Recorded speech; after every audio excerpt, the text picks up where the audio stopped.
9, 8.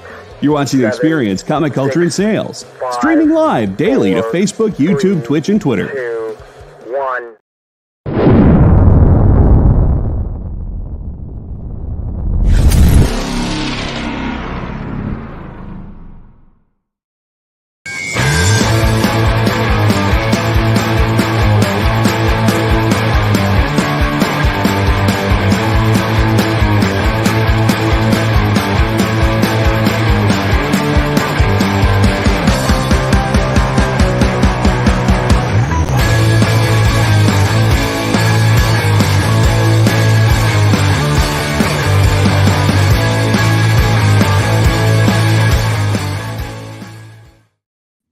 Everybody, and welcome.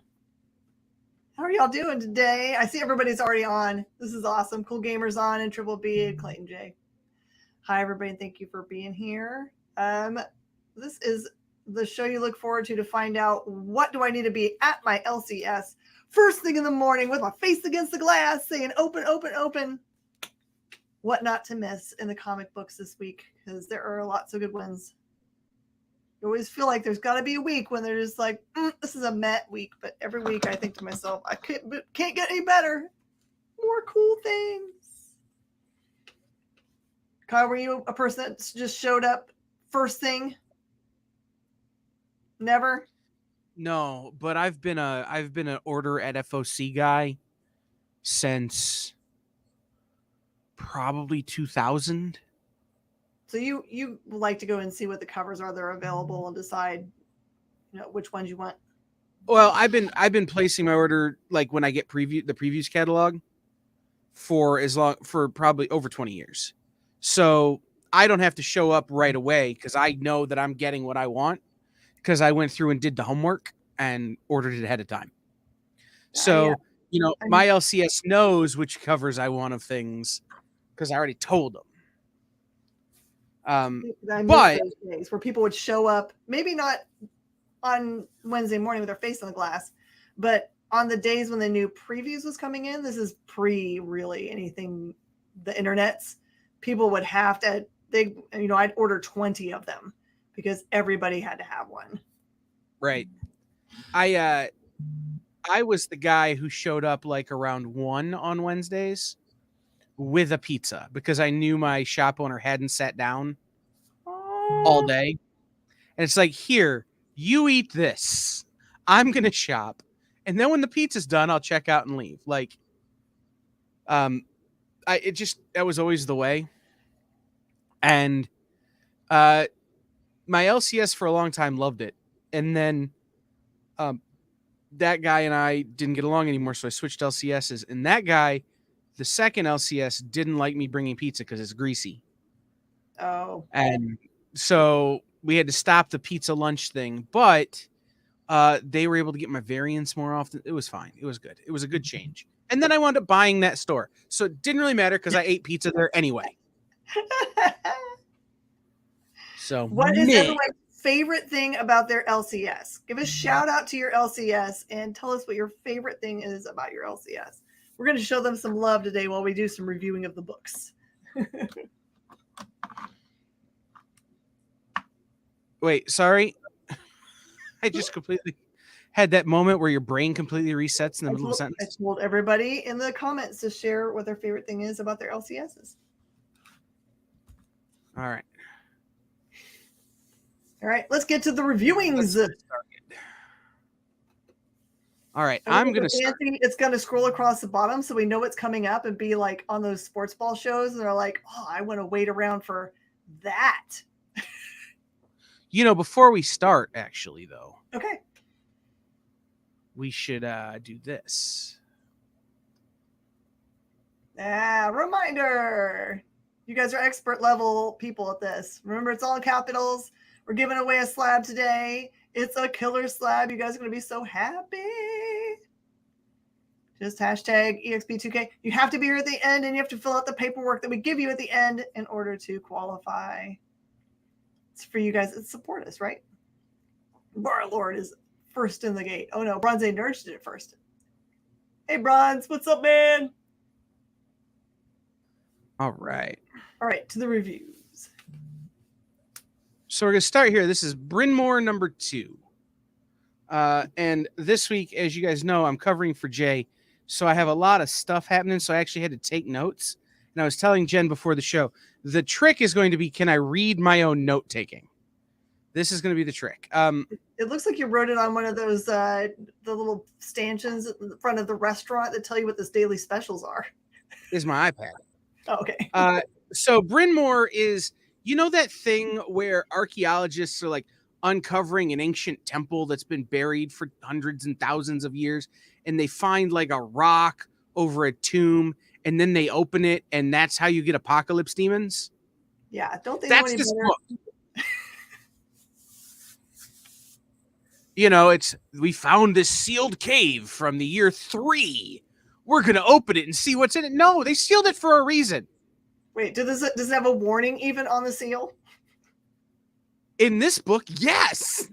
No, they deserve everything they get then.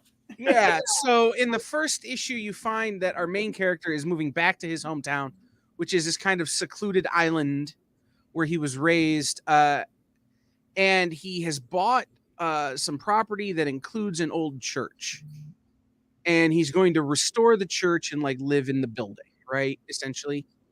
But he finds in the first issue this basement that's below the church, like that nobody ever knew about. And in it, there's this giant rock with these weird carvings on it. And the second issue is him kind of trying to figure out what to do in this situation. And in this issue, I can tell you it's only minor spoiler. Like he takes tracings and tries to decode it. And then he gets a little drunk and makes some bad life decisions. And apocalypse demons. So bad. Look, if nothing else, this book is really good. It's got a lot going for it. The artist on it they have incredible depth in the art, which is super cool. Like it just has this really fun or really good feel to it. But I will say this is nothing if not a cautionary tale about screw around and find out.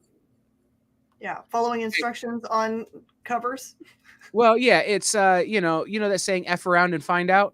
Yeah, this guy F's around maybe a little too much, and he's about to find out. It literally has runes on it. Yeah. The artist is Damian Worm, who I don't know, but it's written by Steve Niles. So just know the horror level is spectacular. Oh, that's awesome. Sheldon made it a good point. Like hanging out and helping sort comic books at your LCS is super fun. I did that for years and years and years before I opened my own. I didn't need anything in compensation. I just wanted to hang out and have a reason to be there. So I totally get it, dude. Yeah. Oh, I would. When I get big collections, I'd be like, okay, if people come and sort, I will buy chicken wings. Or people come and sort, we'll go across the street to the Wendy's and buy every chicken nugget in the restaurant. Golly. You had hungry sorters. No, my friends were just always down to see me do something absurd like that. Like go to the Wendy's and say, I want every chicken nugget you have. So. What is their response? To sell me every chicken nugget they got. They want that money. That's right. Do you get a bulk package deal? No. No. But you do get the 50 count price, no matter how many you buy. Ah, nice. All right, this is where I'm going to be able to show my weakness, right? Usually I have like mad props for every book I read, and I love them, and I'm totally all in. This is Visagio, which I love their writing, but Strange Science takes place in the world of Archie, which is my weak point. I don't know a whole bunch about it outside of the main characters.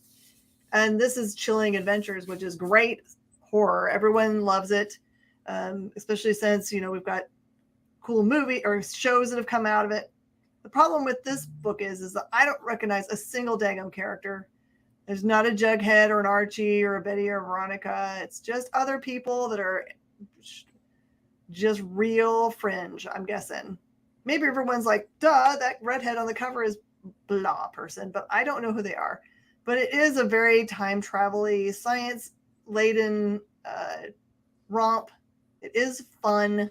but I think it was totally lost more on me because I did not know what its connection was to the bigger Chilling world and not its connection to the bigger Archie world. That might have helped for me. Yeah, the people in the Chilling world are not the same people as in the Archie world, right? Remember, this is where Sabrina and Werewolf Jughead and Vampire Archie and all those people live. But also, you've got a little bit more of like if Archie was on the Sci-Fi Network or CW Archie happening here. Mm-hmm. Less jalopies and more murder and teen angst. It had that, but none of those characters you mentioned. Right. So, up next for me is Scott Snyder Presents Hollywood Special.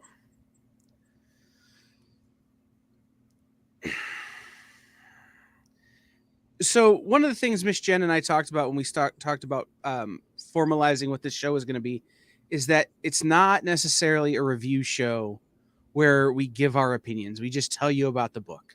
Mm-hmm. So I'm going to tell you about the book. Notes? I don't know what's happening in this book.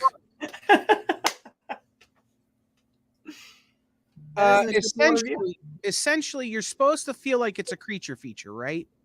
Mm-hmm. Except that you never meet a creature, and all you meet is this has-been Hollywood actress who's like on a USO tour trying to sell war bonds, who finds herself in a coal mining town after a cave-in. Why is this book called Hollywood Special? Couldn't tell you.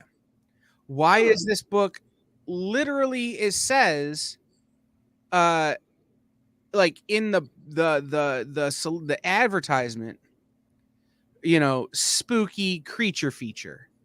There's no creature. Oh. It's literally just like if Marilyn Monroe was an alcoholic and living on a train with Humphrey Bogart trying to sell war bonds or something. Like, the first issue of this book does nothing to tell you what you're actually into. What's up, Travis? But I will say this. It's written by Jeremy Lambert and Claire Rowe is the artist, and the art on it is like this cover. It's stunning. The interior art, it really does feel of the era. There are scenes where it's like, you know, burning film, where like you're seeing images from this woman's life and like burning film, you know, and she's got this letter that, you know, is written in like the script of the time. It's got all the feeling it's supposed to have, but none of the creature feature that they've sold you on when they tell you this is a creature feature book. So I don't know what's happening other than a coal mine collapsed. Is it possible that this was the solicitation copy was written by an AI? It's possible the book was written by an AI.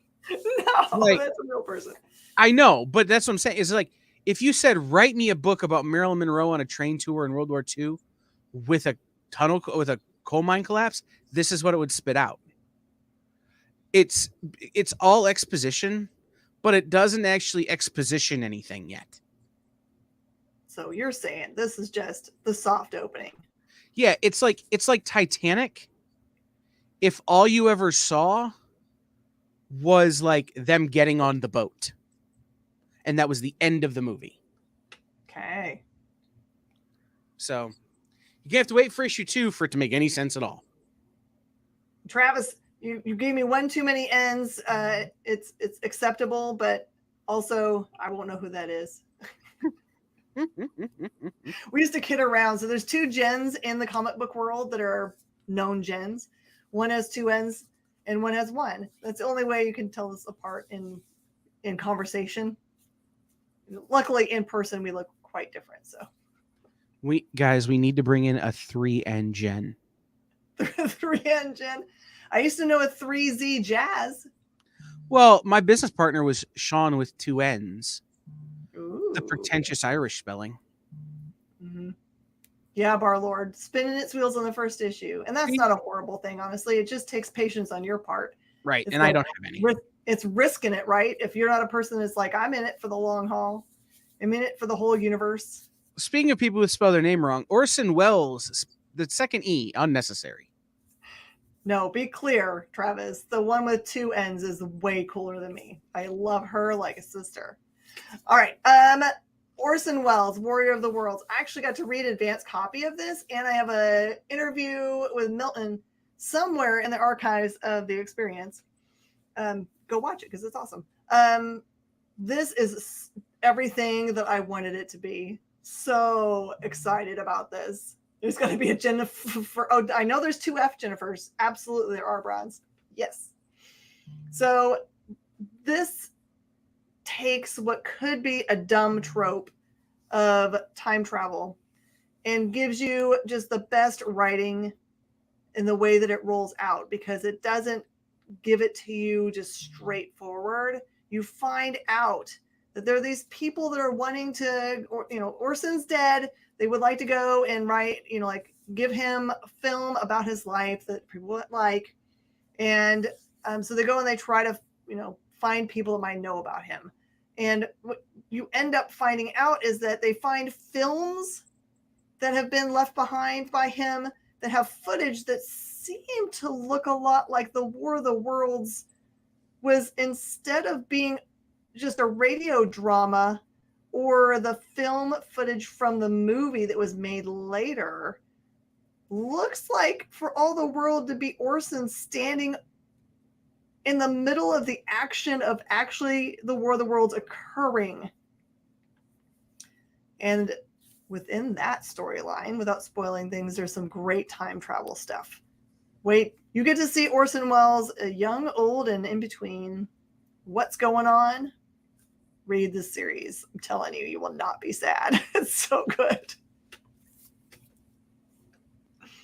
All right. So this is Hades #1 from Dynamite. I wrote in big letters in my notes, I feel seen. Sometimes if you want your evil mission to rule the world to work out, you have to do it yourself and start by assembling a team of scallywags to help you. And that's what this is. Plain and simple. This is Hades from the classic Disney movie Hercules. Trying to take out the gods like Hades always has. And the interesting thing about this book is that Hades is teaming up with other nefarious members of that pantheon and going like on a quest, which seems very interesting. But this is definitely a guy who's like, if you can't do it right, I'll do it myself. But also I need help. And he goes to everyone who the other gods have wronged and gets them. So to help him. Hades might be one of those bad guys in Disney that you almost kind of get him. Like, I could see his point of view. Yeah, no, I completely relate to this. Like, on some level in this book, the 2 sidekicks he gets are Jay and JD, right? And I am Hades.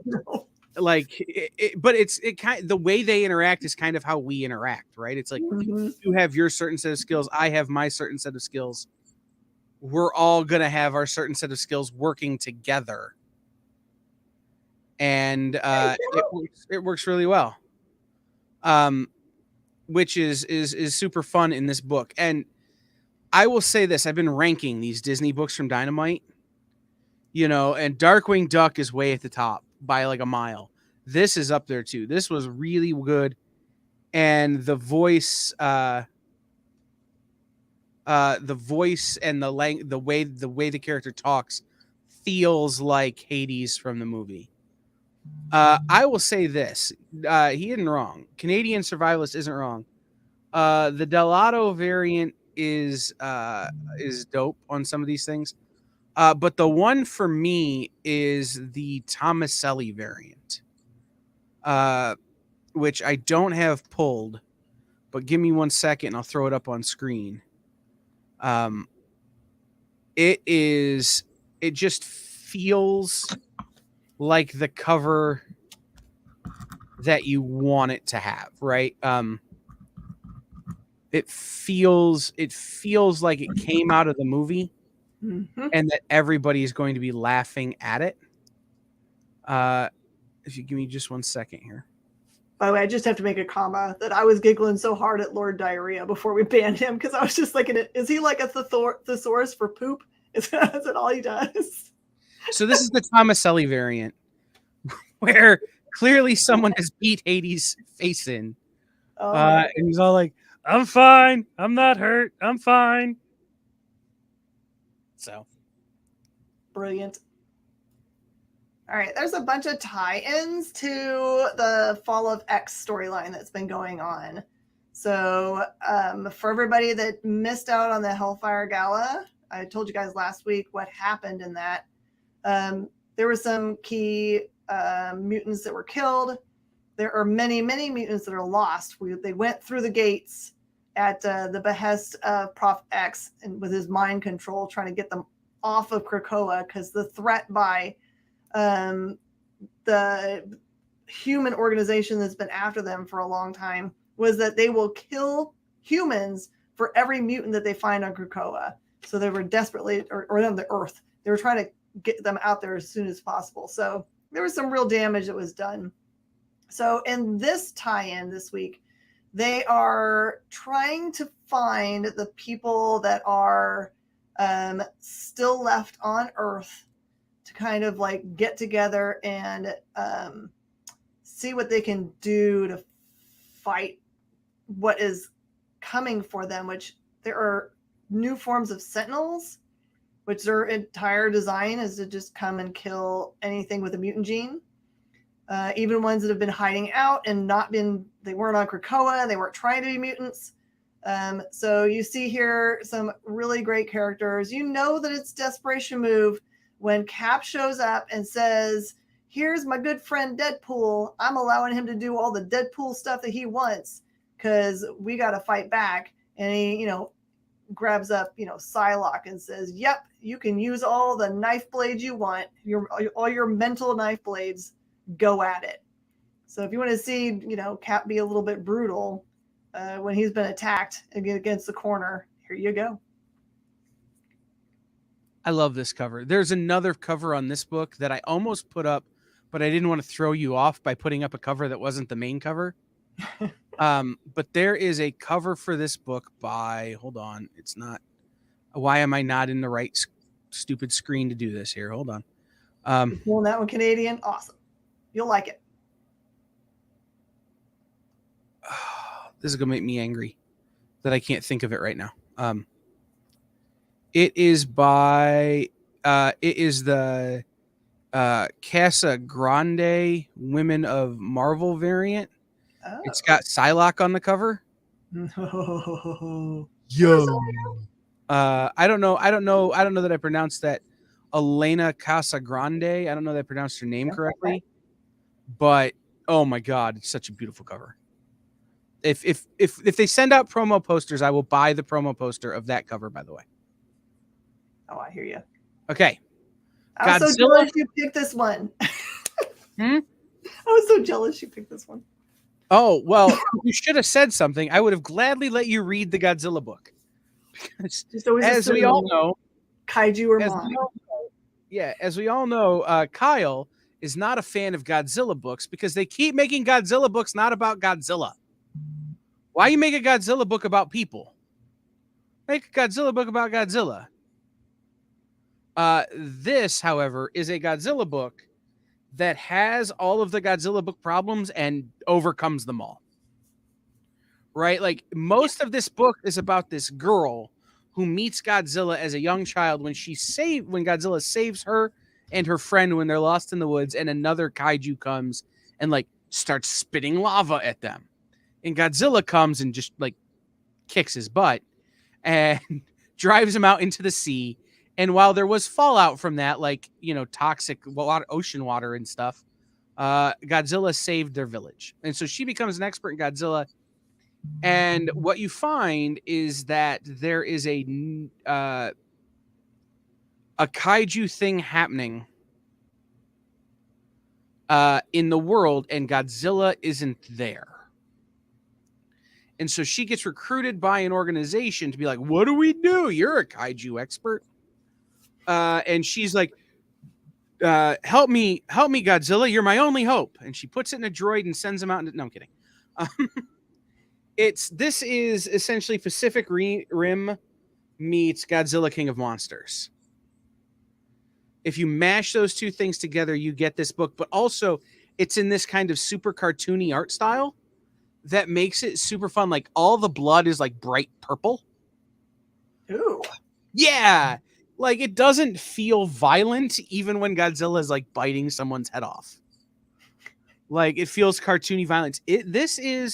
I would say this, I would feel comfortable introducing my 5 or 6-year-old nephews to this Godzilla book more than some others, because it is that cartoony violence. It is that idea of like Godzilla's a good guy, even though he's like not helping when they need him because he's got bigger fish to find, it turns out.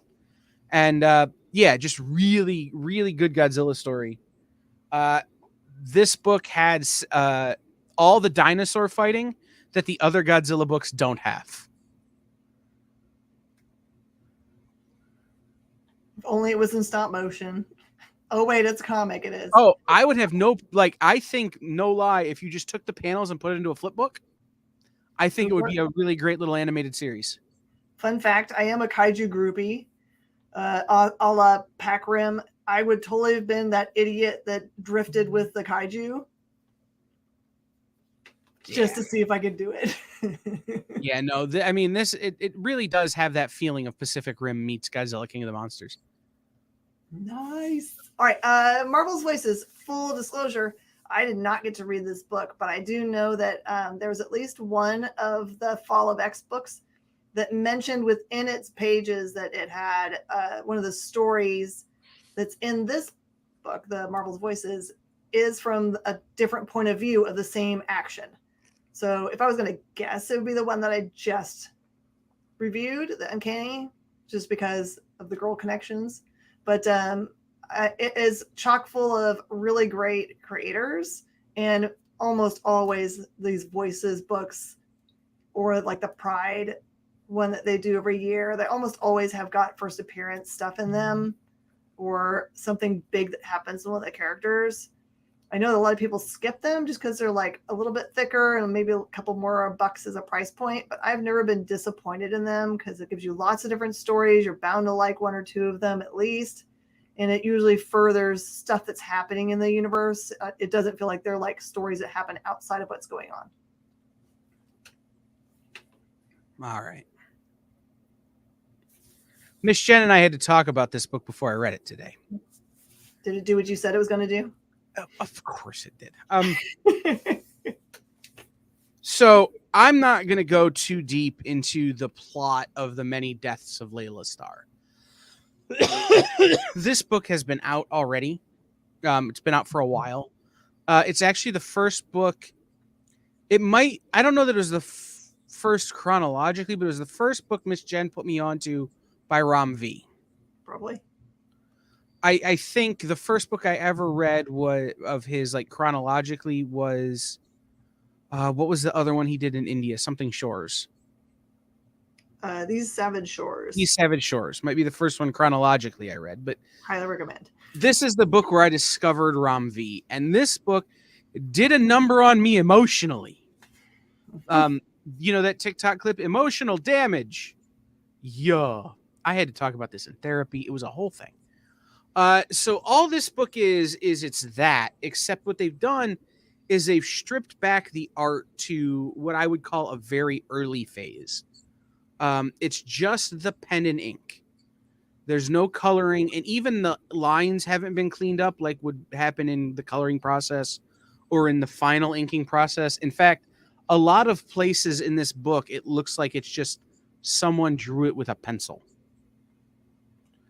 And so it really does, it doesn't change the story, but it changes the feel, because you could kind of see the initial thoughts of the artist and trying to convey the emotions and the sort of dark storytelling that happens in this book through the pencils. And some of that gets lost in the coloring process, but I also think the colors bring a whole level of vibrancy to the story that it's missing. The big pickup for me on this is it starts with a big letter from Rom. And then at the bottom of every page, there are like annotated notes from Felipe Andrade, who drew it, about this is what I was trying to achieve, and this is what I was doing here, and this is why I made this choice, and that kind of stuff. So it's very interesting. It's like reading the annotated Sandman, right? You've read Sandman so many times, you know the story, but the notes make it interesting. That's kind of what this is. I spent more time reading the notes than I did refreshing myself on the plot. So very cool, especially if you're a fan of this book or of Rom V, or you're just looking for a way to jump into some of this Boom Studios stuff that he did. Really great. How I put 2 books of my own in a row here, I don't know. It's on you, man. But this is Oz, Kingdom of the Lost. The Tin Man is missing, and Dorothy and the gang have to leave the Emerald City of Oz to go find him.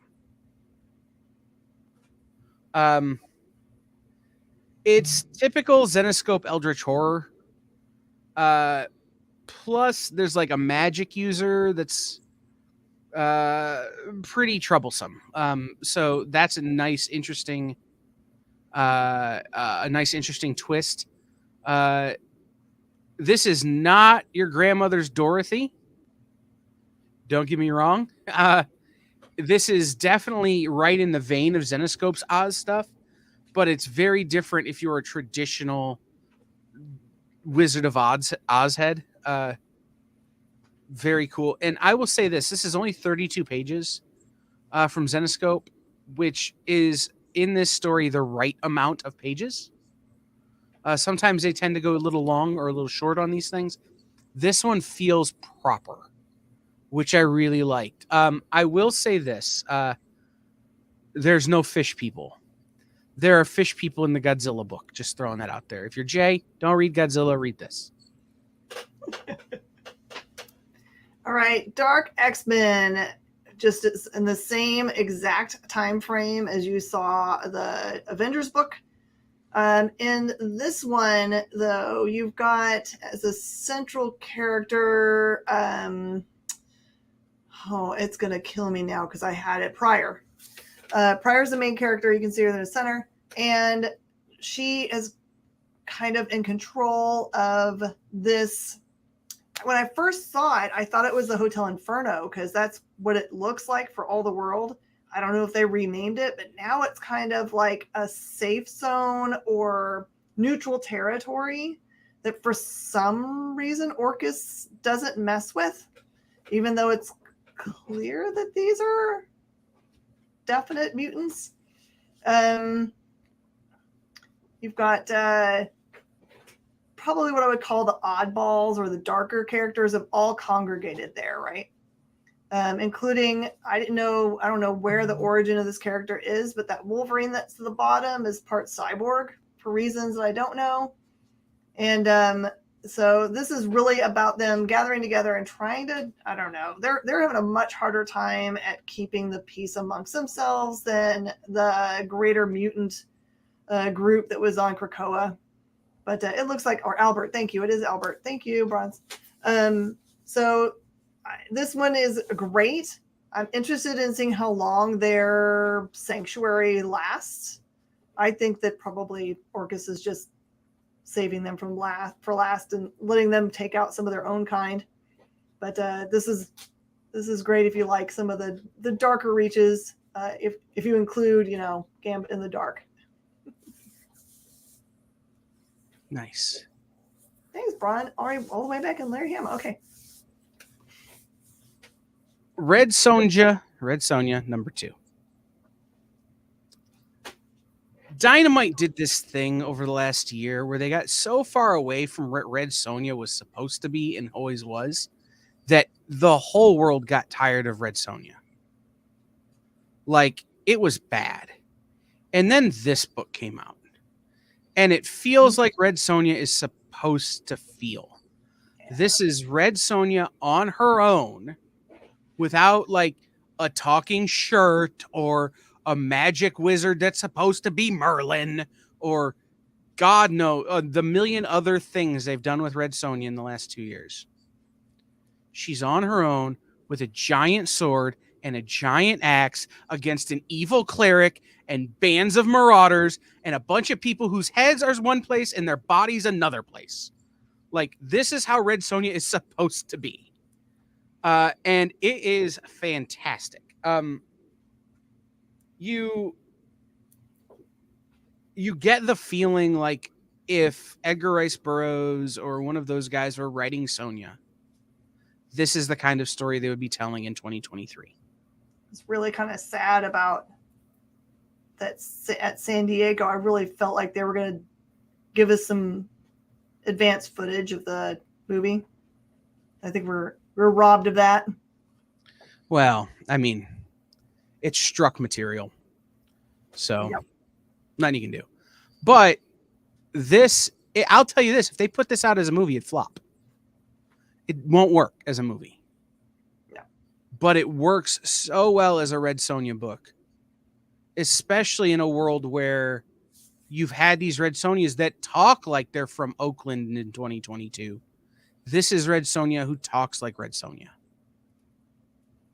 Like, this is Red Sonja who feels like a person who exists in this time, and everyone knows what kind of trouble she is in this time. So a really, really great sort of take, and Dynamite needs to stick to this with this character. We don't forget all the gimmicks, forget letting other people write it. I don't care what Christopher Priest could do with Red Sonja. I'm not interested. Let this person whose name I can't say because it's got an O with a line through it, so I don't even know what that sounds like. Let them write it for as long as they're willing and make it an ongoing. If you do that, you'll have a Red Sonja hit on your hands. If you don't, then you've made your own bed. Sassy. Alpha Flight also tied into Fall of X, but not as much as it needs to be. Because I don't know, always this group, since it's all Canadians and tends to, put itself in satellites above the Earth, has never really felt as connected to the main universe as I like. And also since it's, I know that they do come and help our teams all the time. I don't know. There was something about them just like, And that's kind of the way I felt about this book, honestly, that it did a lot of good building up, introducing characters and how they're going to interact and try to fight against Orcus. But it's just not my home team. It's kind of like, I don't root for the Cowboys either because I'm in Houston. So I root for the Texans. All right. So this is Savage Squad 6, number 2.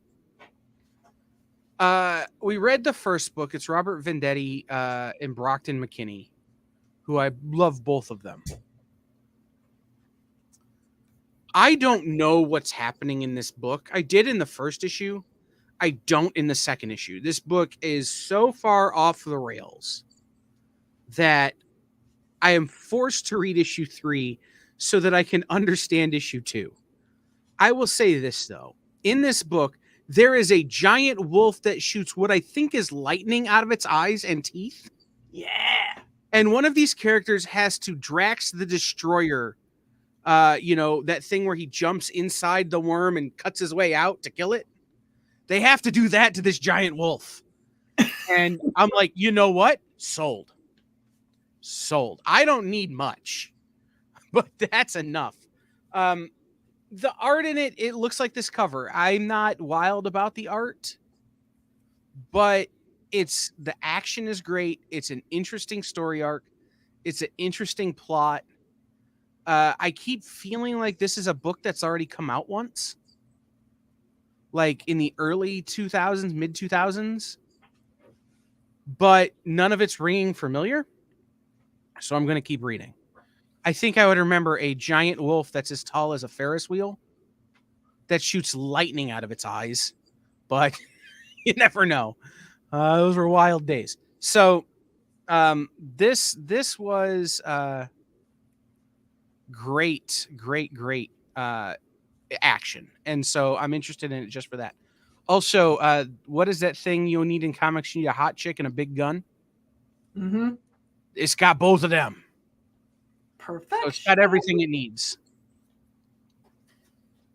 Turin is on Sonja now, finishing up a main Thor title prior to New Immortal Thor. Thanks, Yeah. Sean. But that You person, can follow them around with other things they're doing. that person should be the only person to write Red Sonja for as long as they're willing to. And Bronze, I agree. That was the era that I really liked it. I can't remember who that is. Is that John Byrne? I can't remember who was in charge of it then. But however that was, the way they wrote those characters, I really actually cared about them then. All right, Void Rivals number 3. If you guys haven't actually kind of like bought into the beginning of this awesome Skybound series, or somehow managed to miss the fact that it's the beginning of their giant team up with other properties from Hasbro, I'm just going to tell you, I got to be on I sat in on a live talk with Kirkman this last week. And while I can't tell you anything about what happened during that, I'm just going to tell you that you should start adding Void Rivals to your pull box and the Transformers titles that are coming along. You will not be sad about that in any kind of way. This book mostly focuses in on these 2 characters who are clearly from rival planets. They end up crash landing on a planet that is neither of their planets, and have to work together to build a ship to get them out of their 2 ships, because independently they couldn't. I see there's probably going to be a love connection going forward, which is I like that. Where it's going to be real difficult for them. In this book, they're in space, and they're actually planning on what they're going to do when they get nearer to their own home planet space. Like, it's awkward for either of them. They can't show up on each other's planets. They'll probably get killed. And then they don't know what they're going to tell their home planets. But meanwhile, the Skoxoid you saw in the 2nd book, you just see them again here in the 3rd, and another creature from the Transformers universe shows up. Be paying attention. These early issues of these books I forecast will be something kind of along the line of the early Walking Dead or Saga or those kinds of things that later on you're just like, I'm a stupid person. Void Rivals, I think number 1 is on 3rd print already. So just know, this is me saying very pointy, start now. All right. Just give me Joe's. You'll get there. TMNT Splintered Fate. It's a one-shot, and we only got the first 7 pages. So I have no idea about the plot of this book. But from the 7 pages I got, I could tell you that Baxter Stockman and the Shredder have teamed up to try to take out the Turtles. Shock of shocks. The other thing I would tell you is I'm not a fan of the art in this book. It looks like this cover, and it's so different to what you're used to with the Turtles that I don't think the art is bad. I think it's just I'd have to get used to it. And I'd have to see it suit the story, and I couldn't really do that in 7 pages. It may be great after you get through the whole book, and it really does kind of fit the story they're telling.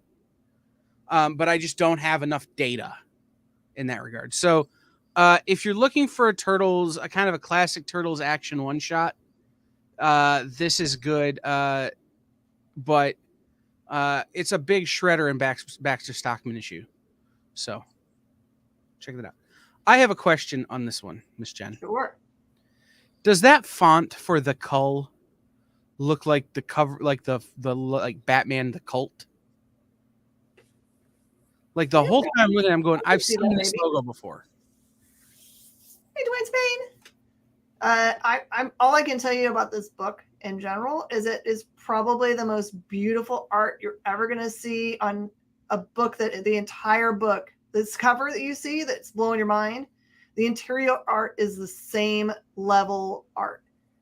It's like, I don't know who this new person is, but it's so over the top gorgeous. I can't even. It's so it's basically about this group of people who kind of all sneak out of their house to go. What they're talking about is like, it sounds like they're going to shoot a film.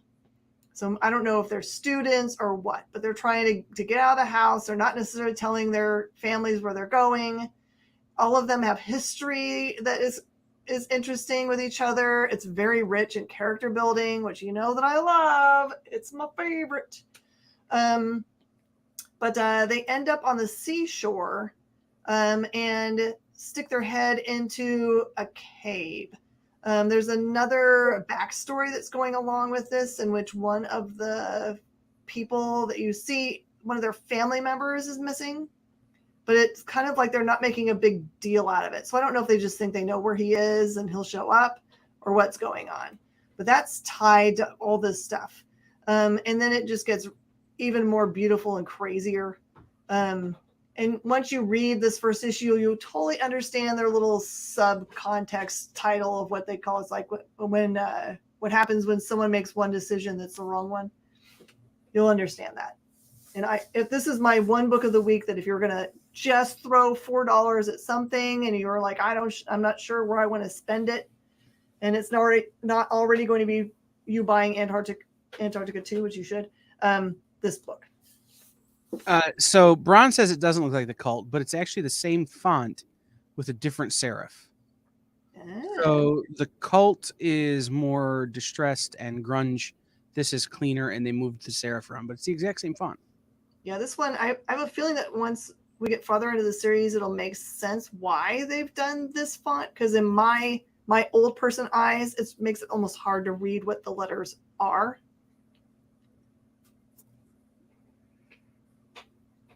Excuse me. TMNT 142. This is the third issue that Gavin Smith has drawn, and tonight at midnight will be my third attempt to buy original art pages out of this book. So just so, so what we found, what's happening right now in TMNT is that Leatherhead and the Rat King are working together.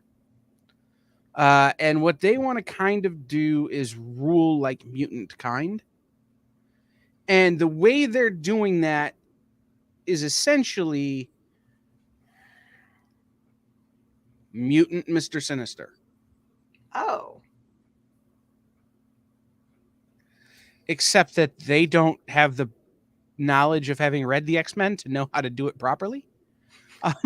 So they're actually like in the story, it's not like the Turtles are trying to rip off the X-Men. It's like they're trying to Baxter Stockman and or the Lion Leatherhead and the Rat King are trying to actually make their version of Mr. Sinister.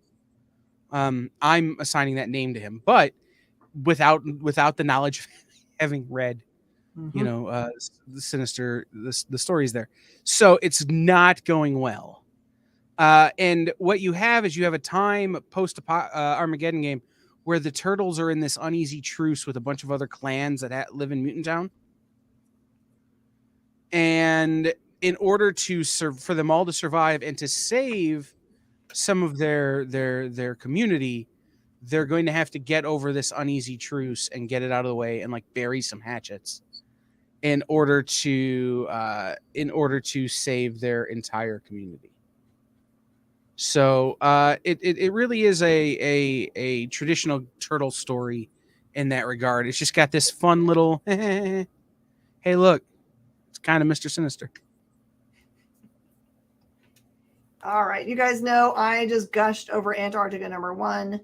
Antarctica #2 brings it just like where I wanted it to go. I'm so excited. So in the first issue, it was mostly introducing this main character who you kind of see her relationship with her father at the beginning, which is he's almost never there. And then he just stops showing up. And that kind of affects all of the rest of her life. as she grows up and decides to, choose the wrong things. But later on in life, she decides that she does want to go and try to figure out herself. So she gets a degree that actually takes her to Antarctica, like with purpose, and shows up. Antarctica is kind of you want to go there space. You don't end up there on accident. And she ends up at a remote facility that only really has what it looks like two people that are they're research scientists, I guess, doctors, and one other person. And at the end of the last issue, you saw her go outside of the confines of the warmth of the insides and wander across to where it looks like there's another station, which is weird because she shows up and the person that greets her there is herself. It was a trippy ending, and this picks up right where it leaves off, where that left off. It's very clear that this other person who is her may not have her best interests at heart and tries to take her back to the station. And you get to see that kind of play out. If you're a fan of the feel and mood and tone of John Carpenter's The Thing, even though there's not any like weird creatures that eat you in this one, as far as I can tell, this is for you. It's the terror of being isolated and having something that you can't understand thrown at you. All right, I keep covering these artist editions, and I'll be honest, I didn't have to read this one. I've read it all. This is Frank Miller's Daredevil Artist Edition. So, like we talked about last week, this is an oversized book featuring the original art of Frank Miller from his run on Daredevil. So what you're really seeing is in regular 11 by 17 size, the pages that the average art collector is never going to be able to put their hands on, right? You just can't afford Frank Miller Daredevil. And so many of the pages in this book are things that you've seen on screen, either in the Netflix show or in other Daredevil-y things where he showed up in Disney Plus, or, the terrible Ben Affleck movie, or the even more terrible Elektra movie. Stuff you've seen and so you'll recognize a lot of this. And it's worth the price because, again, most of us are never going to be able to own this art. So this is a way to get the art and be able to hold it close up to your face and really kind of examine it and look at it and just enjoy Frank Miller at peak Frank Miller. Beautiful. I will fully admit, you guys know that DC is not my wheelhouse usually. I feel like maybe this might seem familiar to you if you watch the Batman, where we actually did some detectioning, and they had the club that all the bad guys hung out in. Do you guys remember that club? I think this centers around that. So in this one, Cobblepot has died, and there is a big vacuum in the power struggle for all the villains, right? So this all starts in the club, and different factions, including the Yakuza and other guys, have shown up to try to take it over from the management that's there. She's a tough old bird, so that's kind of hard anyway. But for some reason, Catwoman's there and kind of feels like it's taken. She has to take up the mantle of not being Batman, but to kind of like keep the peace, because she likes going to this bad guy hangout and, playing cards, and she doesn't want it to be, watered down booze. So this is a twisty turn of a tale that has a big twist in it. It includes a character showing up and saying that there is a will that needs to be read. And then once the will is read and whoever then owns the club, then they're allowed to kill each other or whatever. But before that, he will disallow it. There's a new character that's introduced that's really awesome to go along with him. So even if you are not a normal DC person, this is just really great. And it's Chip Zdarsky. And it's like when I finished the book, I was like, why is this so awesome? Oh, Zdarsky. It's Chip Zdarsky. Have faith in the chipper. Yup. All right. So Hey, Nick. we're to that point in the evening. You Mhm. have about 30 seconds to type hashtag EXP2K, hashtag EXP2K in all caps in the comments to be registered for the giveaway. There are a lot of you here and not a lot of you entered in the giveaway. So take this 30 seconds and get that done while I figure out how to get the screen shared there. We'll count backwards from 10, 9, 8, 7, 6, 5, 4, 3, 2, 1. All right, we're going to draw for the winner. Woohoo! May the odds forever be in your favor. Curtis Stillbox! Curtis, have you won already? Are you still here? Have you won already, Curtis? I don't think he has. He says, "Oh, wahoo." So if you've already won beforehand, then it'll be null and void, but we don't think you have. So Yay! No, I didn't think he had, so I wanted to double check. And Curtis, this is what you won. Woo! Monica Rambeau Photon, number 1, CGC graded 9.8. So Curtis, if you could, yes, this is a pointy book. Mm-hmm. If you could, Curtis, please fill out the form here, and we will get that book shipped out to you. I appreciate that. All right. Well, thank you, everybody. ComicShopLocator.com. If you're looking for a little comic shop nearby to you, head over to ComicShopLocator.com to find a comic shop near you. And we will be back next week. Miss Jen will be over on CBSN right now selling new books. And I will be hanging out here with Mint Hunter doing his show, where we'll have one more giveaway. So tune in and check that out, and we will see everybody next time.